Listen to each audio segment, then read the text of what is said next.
তেওঁ বহুত দীৰ্ঘদিনৰ পৰা ৰাজনীতিত আছে, কেইবাৰমান তেওঁ প্ৰতিনিধিত্বও কৰি আছে, আজিৰ দিনতো তেওঁ নিৰ্বাচিত হৈ আহিছে। এজন ৰাজনীতিবিদ যেতিয়া পলিটিক্সত থাকে, যিকোনো দলে সি ভালকেই গম পায় যে কোন পাৰ্টিৰ জৰিয়তে ৰাষ্ট্ৰ বা ৰাজ্য বা সমাজখন উন্নত হ'ব বা সঠিক দিহা দিব পাৰে কোন ৰাজনৈতিক দল। এই ক্ষেত্ৰত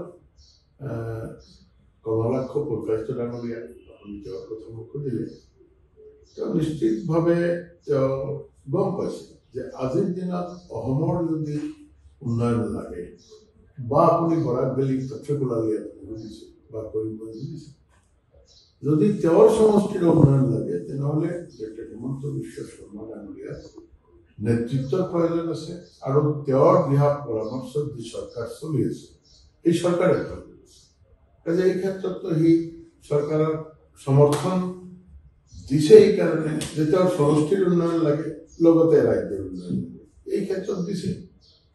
কিন্তু ইয়াতে মইতো ভাবোঁ যে ইয়াতে তেওঁৰ এটা ব্ৰাইট ফিউচাৰৰ কাৰণে, উন্নয়নৰ কাৰণে, কাৰণ তেওঁৰ সমষ্টিৰ লগতে তেওঁৰ ফিউচাৰ জড়িত হৈ আছে।